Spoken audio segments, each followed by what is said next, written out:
صدق اللہ مولانا العظیم.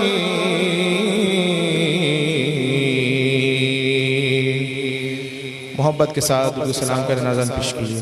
مولایا صلی وسلم دائما ابدا علی حبیبک خیر الخلق کلہم. هو الحبیب الذی ترجى شفاعته لكل هول من الأهوال مقتحم. يا أكرم الخلق ما لي من ألوذ به سوى حلول الحادث الأممي. يا رب بالمصطفى يا رب بالمصطفى يا رب بالمصطفى يا رب بالمصطفى بلغ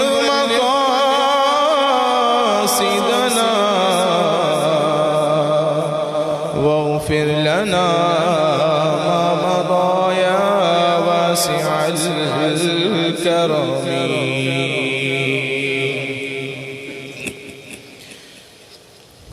حمد و صلات کے بعد میرے معزز اور محترم بزرگوں اور دوستوں، اللہ رب ذوالجلال کے فضل و کرم سے، اس کے فضل و احسان کہ اس رب کائنات نے ہمیں ایک مرتبہ پھر درس قرآن کی بابرکت محفل میں حاضر ہونے کا شرف عطا فرمایا. اس رب ذوالجلال کا اس بات پر بے حد و بے حساب شکر. عزیزان گرامی، آج ہم اتنی سردی کے سخت دن کے اندر بھی بیٹھ کر درس قرآن کے لیے حاضر ہوئے ہیں.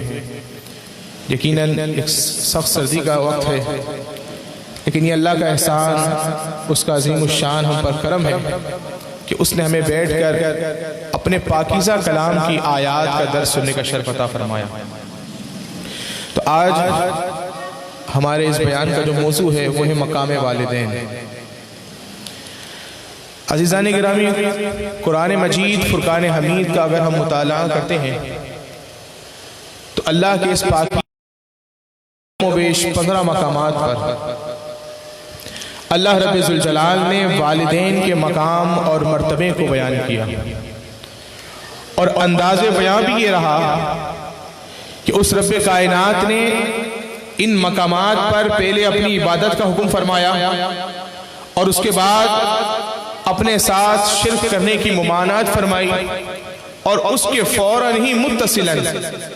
اللہ رب کائنات نے والدین کے ساتھ حسن سلوک کرنے کا حکم ارشاد فرمایا. چند آیات ان میں سے آپ کے سامنے میں بیان کرنے کی سعادت حاصل کروں گا، اور اس بیان کرنے کا جو مقصد بھی وہ یہی ہے کہ ہم یہاں بیٹھیں اور بیٹھ کر ان آیات کو سنیں، اور ہو سکتا ہے اللہ رب ذوالجلال ان آیات کی برکتوں سے اگر ہم میں سے کسی کے اندر اس طرح کی کوئی کوتاہی، کوئی غلطی موجود ہے، یا جس طرح والدین کا ادب و احترام کرنا چاہیے اگر وہ ہم سے نہیں ہو پاتا، تو آج نیت کریں کہ آج ہم اس درس کو سننے کے بعد اپنے آپ کو اس طرح بنانے کی کوشش کریں گے. اللہ تعالی ہم سب کو درس سننے اور اس پر عمل کرنے کی توفیق عطا فرمائے. اللہ رب ذوالجلال نے قرآن مجید فرقان حمید کے اندر سورہ بنی اسرائیل کے اندر ارشاد فرمایا وَقَضَى رَبُّكَ أَلَّا تَعْبُدُوا إِلَّا إِيَّاهُ، اور آپ کے رب نے حکم ارشاد فرمایا کہ اللہ تعبدوا الا اياه، کہ تم عبادت نہ کرو مگر اللہ رب ذوالجلال کی، خاص اللہ ہی کی عبادت کرو. اور پھر فرمایا وَبِالْوَالِدَيْنِ إِحْسَانًا، اور والدین کے ساتھ حسن سلوک کرو۔ آگے فرمایا اما یبلغن عندک الکبر احدہما او کلاہما فلا تقل لہما اف ولا تنہرہما۔ فرمایا جب ان دونوں میں سے کوئی ایک یا دونوں بڑھاپے کو پہنچ جائے تو ان میں سے کسی کو تم اف تک نہ کہو اور نہ جھڑکو۔ وَقُلْ لَهُمَا قَوْلًا كَرِيمًا، اور ان سے ادب و احترام والی بات کرو۔ اس آیت کریمہ کو اگر آپ دیکھیں تو رب ذوالجلال نے ابتداءً فرمایا کہ میری عبادت کرنی ہے اور میرے ساتھ کسی کو شریک نہیں ٹھہرانا، اور اس کے فوراً ہی بات فرمایا کہ والدین کے ساتھ حسن سلوک کرو۔ اور حسن سلوک کرنا، اور پھر ساتھ میں یہ بھی فرما دیا کہ جب والدین میں سے کوئی ایک یا دونوں تمہیں بڑھاپے کے عالم میں ملے، یعنی ان کا بڑھاپا ہو اور تم جوانی کے عروج میں ہو، تو اس وقت ان کے ساتھ بدتمیزی مت کرنا، ان کے ساتھ برا سلوک مت کرنا۔ فرمایا جب اس کیفیت میں ملے تو ان کے سامنے اف بھی مت کرنا اور نہ ان کو جھڑکنا۔ اور ساتھ نے فرمایا کرنا کیا ہے؟ فرمایا ان سے اگر بات کرنی ہے تو قولاً کریما، ادب و احترام والی، عزت والی، عظمت والی بات ان سے کرنی ہے۔ اسی طرح سورہ بقرہ کے اندر ارشاد فرمایا وَإِذْ أَخَذْنَا مِيثَاقَ بَنِي إِسْرَائِيلَ، اور یاد کریں جب ہم نے بنی اسرائیل سے عہد لیا، لَا تَعْبُدُونَ إِلَّا اللَّهَ، کہ تم عبادت نہ کرنا مگر اللہ کی، صرف اللہ ہی کی عبادت کرنا۔ وَبِالْوَالِدَيْنِ إِحْسَانًا، اور والدین کے ساتھ اچھا برتاؤ کرو۔ سورہ نساء میں ارشاد فرمایا وَاعْبُدُوا اللَّهَ وَلَا تُشْرِكُوا بِهِ شَيْئًا، اللہ کی عبادت کرو، اس کے ساتھ کسی کو شریک نہ ٹھہراؤ۔ اور وَبِالْوَالِدَيْنِ إِحْسَانًا، اور والدین کے ساتھ نیک برتاؤ کرو۔ سورہ انعام میں فرمایا قُلْ تَعَالَوْا أَتْلُ مَا حَرَّمَ رَبُّكُمْ عَلَيْكُمْ أَلَّا تُشْرِكُوا بِهِ شَيْئًا، محبوب آپ فرما دیجئے کہ آؤ میں تم پر تلاوت کرتا ہوں، تمہیں بیان کرتا ہوں جو تمہارے رب نے تم پر حرام نہیں کیا مگر کیا کہ تم شریک نہ ٹھہراؤ اس کے ساتھ۔ اور وَبِالْوَالِدَيْنِ إِحْسَانًا، اور والدین کے ساتھ حسن سلوک کرو، نیک برتاؤ کرو۔ ان آیات کریمہ کو دیکھیں تو ان کا اسلوب اگر آپ دیکھیں، ساری آیتوں کے اندر جو آپ کے سامنے میں نے پیش کی، ان تمام آیات کے اندر رب ذوالجلال نے اپنی عبادت کا حکم فرمایا عبادت صرف میری کرنی ہے۔ پھر ساتھ میں فرما دیا شرک مت کرنا، میرے ساتھ کسی کو میرا ہمسا و برابر مت ٹھہرانا، اور پھر فوراً ہی فرمایا تیسرے نمبر پہ وَبِالْوَالِدَيْنِ إِحْسَانًا، اور والدین کے ساتھ نیک سلوک کرنا۔ اور تقریباً جتنی بھی آیات میں نے آپ کے سامنے تلاوت کرنے کا شرف حاصل کیا، ان تمام آیات کے اندر جو الفاظ استعمال کیے ان کا انداز بھی ایک ہی تھا، وَبِالْوَالِدَيْنِ إِحْسَانًا وَبِالْوَالِدَيْنِ إِحْسَانًا وَبِالْوَالِدَيْنِ إِحْسَانًا،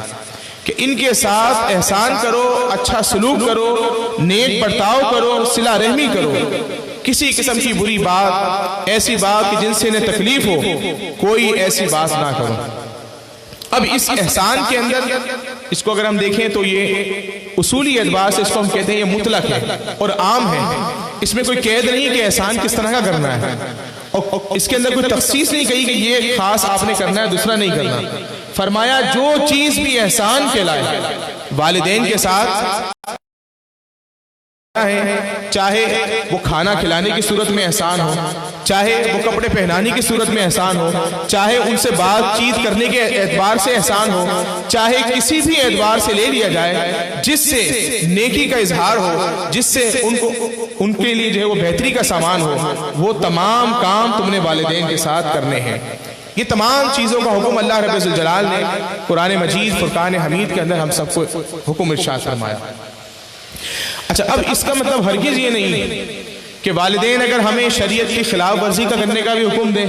تو ہم کہیں کہ وَبِالْوَالِدَيْنِ إِحْسَانًا، کہ اللہ نے چونکہ ہمیں احسان کرنے کا حکم دیا ہے، اب والدین اگر ہمیں کہنے کہ بیٹا نماز نہ پڑھو تو ہم بولیں کہ نہیں جی وہ سردی کا موسم ہے، ماں نے منع کیا تھا اس لیے نماز کے لیے نہیں گئے، تو ایسا نہیں۔ شریعت نے ہمیں احکامات ارشاد فرمائے اور ساتھ ہی ساتھ اس کے ساتھ جو قیودات ہیں وہ بھی ارشاد فرما دی۔ جیسا کہ اللہ رب الجلال نے قرآن مجید فرقان حمید سورہ عنکبوت کے اندر ارشاد فرمایا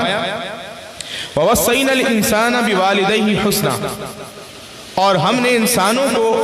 ان کے والدین کے بارے میں اچھائی کرنے کا حکم ارشاد فرمایا، اور ساتھ ہی اس کے بعد وہ قید بھی بیان کر دی کہ کوئی یہ نہ سمجھے کہ آج کے بعد اگر والدین اس کو کسی برے کام کرنے کا حکم دے رہی ہو اور اسے کسی اچھے کام سے روک رہی ہو یا کم از کم شریعت کے خلاف کرنے کو کہہ رہے ہیں تو وہ بھی اس کو ماننا لازم ہو جائے گا۔ تو قرآن نے فرمایا وَإِن جَاهَدَاكَ لِتُشْرِكْ بِي، فرمایا اگر وہ تم پر زور دے شرک کرنے کا کہ میرے ساتھ کسی کو شریک ٹھہرا لو، تو فرمایا مَا لَيْسَ لَكَ بِهِ علم، جس کا تمہیں علم ہی نہیں، تو فرمایا فَلَا تُطِعْهُمَا، تو ان کی اطاعت نہ کرنا۔ اس کے تحت اسی آیت کریمہ کی لِتُشْرِكْ بِي، اس کے تحت علماء اکرام نے بیان کی تفسیر کرتے ہوئے کہ اس کے تحت ہر وہ کام، صرف شرک ہی نہیں، ہر وہ کام جو شریعت کے خلاف ہو، اس کام کے کرنے کا اگر والدین حکم دیں تو اس صورت میں ان کی بات نہیں مانی جائے گی، کیونکہ ان آیات کریمہ کے جو احکامات کو سمجھنے کی جہاں تک بات ہے تو ہم سے زیادہ ان آیات کریمہ کو حضور سید عالم صلی اللہ علیہ وسلم کے صحابہ کرام نے سمجھا۔ صحابہ جانتے تھے کہ اللہ رب الجلال کے محبوب علیہ السلام نے ان کے سامنے والدین کے مقام اور مرتبے کو بڑی وضاحت کے ساتھ بیان کر دیا تھا، یہاں تک کہ حضرت ابو ہریرہ رضی اللہ تعالیٰ عنہ فرماتے ہیں کہ میں حضور کی بارگاہ میں حاضر تھا، میری محبت اور خدمت کا سب سے زیادہ کون مستحق ہے، کون اس بات کا زیادہ حقدار ہے کہ میں اس کے ساتھ سب سے زیادہ نیکی کروں، اچھا برتاؤ کروں، حسن سلوک کروں، اس کے ساتھ ادب و احترام کے ساتھ پیش آؤں، آقا وہ کون ہے؟ تو حضور سید عالم صلی اللہ علیہ وسلم نے ارشاد فرمایا امکا، تیری ماں۔ اس نے پھر عرض کی ثم من، آقا پھر کون ہے؟ پھر آقا علیہ السلام نے ارشاد فرمایا علیہ وسلم ثم من، اس کے بعد کس کا مقام اور مرتبہ ہے جس کے ساتھ میں اچھائی کروں، نیکی کروں، اچھا برتاؤ کروں؟ تو اللہ کے محبوب علیہ السلام نے ارشاد فرمایا ابو کا، تیرے والد۔ اب صحابہ ان تمام احادیث ان کے سامنے موجود تھی، اس کے باوجود جب ان کے سامنے خلاف شرع کوئی کام کرنے کا حکم دیا جاتا، بالخصوص یہ جو آیت میں نے آپ کے سامنے سے پہلے تلاوت کی وَوَصَّيْنَا الْإِنسَانَ بِوَالِدَيْهِ حُسْنًا، اس آیت کریمہ کا جو شان نزول بیان کیا جاتا ہے اس کے بارے میں فرماتے ہیں کہ یہ آیت کریمہ حضرت سعد بن ابی وقاص رضی اللہ تعالیٰ عنہ کے بارے میں نازل ہوئی۔ حضرت سعد بن ابی وقاص رضی اللہ تعالیٰ عنہ یہ حضور علیہ السلام کے بہت ہی پیارے صحابی ہیں، عشرہ مبشرہ میں شامل ہیں، یعنی ان 10 صحابہ میں جن کو دنیا میں جنت کی بشارت دی گئی ان میں یہ شامل ہیں۔ ان کے بارے میں یہ آتا ہے کہ یہ اپنی والدہ کا جو ہے بڑا ادب و احترام کرتے تھے، اسلام لانے سے قبل بھی یہ اپنی والدہ کے ساتھ بڑا ادب و احترام کرنا، ان کا خیال رکھنا، ہر طرح سے ان کے ساتھ اخلاق کے ساتھ گفتگو کرنا۔ اب جب حضور سید عالم صلی اللہ علیہ وسلم تشریف لائے اور آپ علیہ السلام نے لوگوں کو اسلام کی طرف بلایا تو سعد بن ابی وقاص رضی اللہ تعالیٰ عنہ نے جب حضور کی دعوت اسلام کو سنا تو آپ رضی اللہ تعالیٰ عنہ جو ہے حضور صلی اللہ علیہ وسلم کے دامن میں تشریف حاضر ہوئے اور آپ کی بارگاہ میں حاضر ہو کر آپ نے اسلام قبول کر لیا۔ اب حضرت سعد بن ابی وقاص رضی اللہ تعالیٰ عنہ نے جب اسلام قبول کر لیا، اب ماں اس وقت کافر ہی تھی، تو ماں نے کہا کہ بیٹا دیکھ تو نے آج تک میرا بڑا ادب و احترام کیا ہے، تو نے ہمیشہ میرا خیال رکھا، میرے ساتھ کبھی بدسلوکی نہیں کری، لیکن یہ آج تو نے یہ کیا کام کر لیا کہ میری اجازت کے بغیر تو نے ایک نیا مذہب اختیار کر لیا۔ اب میں تجھ سے یہ کہتی ہوں کہ تو اس مذہب کو چھوڑ دے، دین اسلام کو چھوڑ دے، رسول اللہ علیہ السلام کا دامن چھوڑ دے۔ حضرت سعد بن ابی وقاص رضی اللہ تعالیٰ عنہ نے کہا کہ ماں باقی جو کہنا ہے، جو منوانا ہے منوا لے، میں تیری ہر بات کو مانوں گا، جو تو کہے گی کہوں گا کروں گا، لیکن یہ نہ کہے کہ میں اسلام کو چھوڑ دوں، رسول اللہ علیہ السلام کا دامن چھوڑ دوں۔ تو الغرض ماں ضد کرتی رہی، بالآخر جب ماں نے دیکھا کہ یہ سعد ماننے والا نہیں تو پھر ماں نے جو ہے ایک دھمکی والے انداز میں کہا کہ بیٹا اگر تو آج اسلام سے نہیں روگردانی کرتا ہے تو یوں سمجھ کہ تیری ماں آج سے کھانا پینا چھوڑ دے گی، آج کے بعد کبھی سائے میں نہیں بیٹھے گی جب تک تو اسلام نہیں چھوڑے گا۔ حضرت سعد بن ابی وقاص رضی اللہ عنہ نے فرمایا کہ ماں تجھے جو کرنا ہے کر، لیکن میں رسول اللہ علیہ الصلوۃ والسلام کا دامن نہیں چھوڑ سکتا۔ اب ایک دن، اب بوڑھی ماں تھی، ایک دن پورا اس نے اسی فاقے کی حالت میں گزار دیا، نہ کھانا کھایا، نہ پانی پیا، اور نہ کسی سائے کی جگہ پہ بیٹھی۔ تو اب ظاہر ایک عمر رسیدہ عورت تھی، کمزوری بہت زیادہ ہو گئی۔ اگلا دن شروع ہوا، ماں نے پھر بیٹے کو بلایا، کہا بیٹے دیکھ میں نے ایک دن کچھ نہیں کھایا، نہ پیا، نہ سائے میں بیٹھی، اگر تو باز نہ آیا، اسلام نہ چھوڑا، میں کل بھی ایسا ہی کروں گی، کل بھی نہ کچھ کھاؤں گی، نہ پیوں گی، نہ سائے میں بیٹھوں گی۔ بیٹے نے کہا ماں تیری مرضی، جیسا تیرا دل کرے کر، لیکن میں اسلام نہیں چھوڑ سکتا۔ پھر اگلا دن آیا، اگلے دن بھی ماں نے یہی طریقہ کار اختیار کیا، نہ کھایا، نہ پیا، نہ سائے میں بیٹھی۔ اب انتہائی کمزوری ہو چکی تھی۔ رات کو حضرت سعد بن ابی وقاص رضی اللہ تعالیٰ عنہ تھے تو بیٹے، ظاہر تکلیف تو ہوتی ہے۔ اب ماں کے پاس آئے اور ماں کو کہا کہ ماں تو بلا وجہ کی مشقت میں اپنے آپ کو ڈال رہی ہے، یاد رکھ تیری جیسی 100 جانیں ہوں، یعنی اللہ تجھے تیری جیسی میری 100 مائیں ہوں، اور سب کے اندر ایک ایک جان ہو، اور اسی طرح فاقے کی حالت میں وہ ایک ایک کر کے ساری جانیں نشار کر دے، اور میرے اسلام سے پھرنے پر وہ ایک ایک کر کے ساری جانیں اپنی دے دے، تو اے ماں یاد رکھ تیری 100 جانیں چلی جائیں گی، لیکن سعد رسول اللہ علیہ السلام کا دامن نہیں چھوڑے گا، دین اسلام کو نہیں چھوڑے گا، چاہے تیری جان چلی جائے، تیری جیسے 100 جانیں اور چلی جائے، میں اسلام نہیں چھوڑوں گا۔ اب جب ماں نے دیکھا کہ یہ بیٹا تو باز آنے والا ہی نہیں، تو پھر آخر اگلے دن سے کھانا پینا شروع کر دیا۔ تو بتانے کا مقصد یہ، اس پر اللہ رب الجلال نے یہ آیت کریمہ نازل فرمائی اور فرما دیا کہ ہم نے انسانوں کو وصیت کی ہے، حکم ارشاد فرمایا ہے اے لوگوں سن لو، اگر تمہارے والدین تمہیں شرک کرنے پر مجبور کریں، زور ڈالے کہ تم نے شرک کرنا ہے، میرے ساتھ کسی کو شریک ٹھہرانا ہے، تو ان کی اس کی بات کو تسلیم مت کرنا، نہ ماننا۔ تو اب ظاہر ہے یہ صحابہ اکرام علیہم رضوان ہیں جو حضور کی صحبت میں رہنے والے ہیں، یہ ہم سے زیادہ قرآن کو سمجھنے والے ہیں، تو کیا ان کے سامنے یہ بات نہیں آئی کہ یار آپ نے یہ کام کیوں نہیں کیا؟ آج ماں نے منع کیا تھا، باپ نے منع کیا تھا، تو شریعت کے دائرے میں رہتے ہوئے یقیناً ماں باپ کی بات کو تسلیم کیا جائے گا۔ شریعت نے حقوق بیان کیے آپ کے سامنے ہیں، کتنے سخت قسم کے احکامات والدین کے اس کے سلوک کے حوالے سے بیان فرمائے۔ 15 مقامات پر ایمان کی تعلیم کے بعد، شرک سے بچنے کے بعد نہیں دیا، روزے کا حکم نہیں دیا، ان 15 مقامات پر رب ذوالجلال نے یہ حکم فرمایا کہ والدین کے ساتھ اس نے سلوک کرو۔ تو یقیناً ایک اہم ترین فریضہ ہے، اور اتنی سختی کے ساتھ یہ احکامات نازل فرما کر رب نے بتا دیا اے میرے بندوں، میرے غلاموں، یاد رکھنا والدین کے ساتھ برا برتاؤ مت کرنا، اگر تم نے ان کے ساتھ کوئی برا برتاؤ کیا پھر تمہارے ساتھ آخرت میں نہیں دنیا کے اندر بھی جو اللہ رب ذوالجلال جو تمہیں اس کی سزائیں عطا کرے گا۔ الغرض ماں باپ کے حوالے سے قرآن و حدیث کے اندر اس قدر عظیم الشان قسم کی روایات ان کے حسن سلوک کے حوالے سے بھری پڑی ہیں کہ آپ اس کو پڑھیں سمجھیں، تو اس کے بعد کوئی بھی اپنے والدین کے ساتھ برا سلوک کرنے کا سوچے ہی نہیں۔ نبی کریم صلی اللہ علیہ وسلم کی بارگاہ میں ایک شخص حاضر ہوتا ہے اور عرض گزار ہوتا ہے یا رسول اللہ صلی اللہ علیہ وسلم، میں آپ کی بارگاہ میں اس لیے آیا ہوں، آقا میں جہاد کا ارادہ رکھتا ہوں، میں یہ چاہتا ہوں کہ آپ کے ساتھ میں جہاد میں شریک ہو جاؤں اور جا کر اس دین اسلام کی سر بلندی کے لیے اپنے سر کٹوا دوں، اپنی جان کو دین اسلام کے نام پر نچھاور کر دوں۔ اے مولا